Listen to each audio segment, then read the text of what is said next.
na masasabi kong deserving na mag-uwi ng milyon-milyon at manalo sa loto. Hindi lamang dahil sa sinuwerte sila, kundi dahil sila ang mas nangangailangan nito.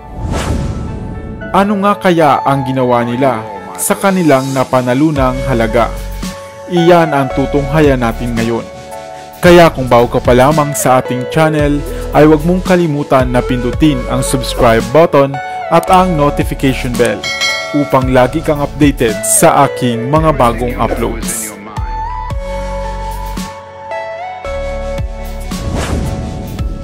Narito ang 3 pulubi na nanalo ng milyong halaga sa loto. Kilalanin natin sila. Number 1. Dennis Mahurin. Si Dennis Mahurin, isang 59 years old na homeless man buhat sa Chicago, na mahigit ngang 30 taong naninirahan na sa homeless community sa Bloomington. Inilagi niya ang kanyang buhay at kabataan sa lansangang ito. At pawang sa isang detachable na tent lamang siya natutulog sa pagsapit ng gabi. Subalit si Dennis ay mahilig tumaya ng loto sa isang gas station malapit sa kanyang pinagpupwestuhan. Isang araw nga ay binili niya ang kanyang mga huling dolyar ng isang loto scratch-off ticket. Pagkatapos ay umuwi na. At sa kanyang tinutuluyang tent ay kinaskas niya ang nabiling ticket.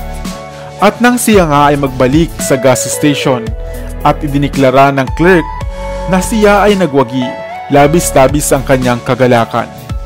Nanalo siya ng halagang $50,000 o 2.5 milyong piso.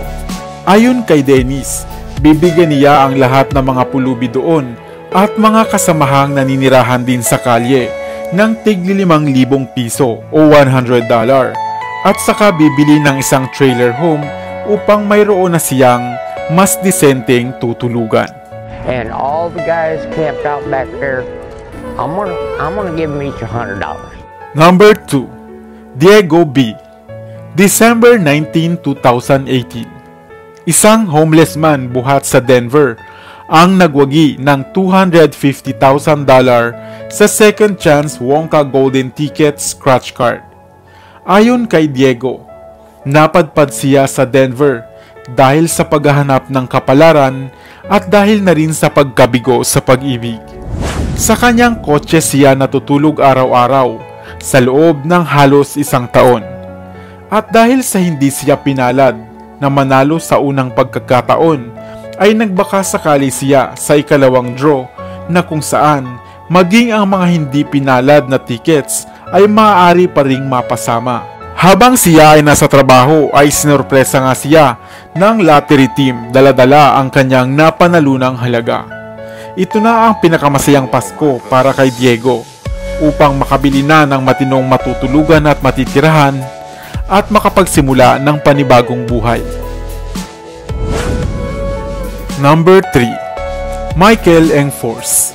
Si Michael Engforce ay naninirahan na sa lansangan mga 6 na taon na ang nakararaan, matapos malugi sa dati niyang negosyo at hiwalayan pa ng kanyang asawa. Kaya naman siya ay nalulong sa alak. Subalit, patuloy pa rin lumaban sa buhay. Isang araw ng Biyernes, ang nalalabi niyang $10 ay inilaan niya para pambili ng Lotto scratch card sa isang gas station sa Colorado. Nang kaskasin niya ang unang numero ay gulat na gulat siya nang makitang nanalo siya ng tumataginting na $500,000 na jackpot prize o 25 milyong piso.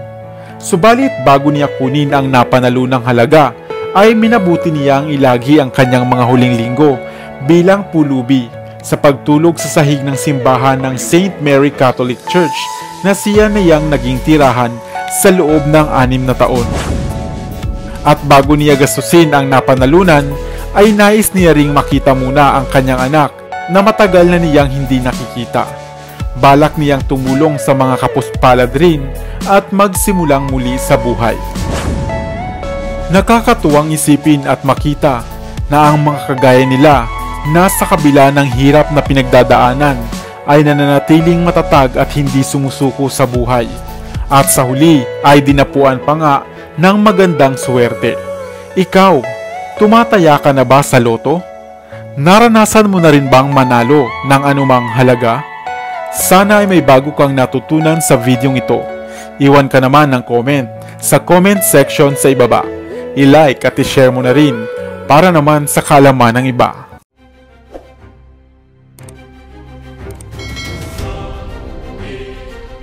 Para sa mga kakaibang kwento ng inspirasyon, kaalaman, hiwaga at misteryo, ako pa rin ang inyong lingkod, ang inyong best para sa Best TV.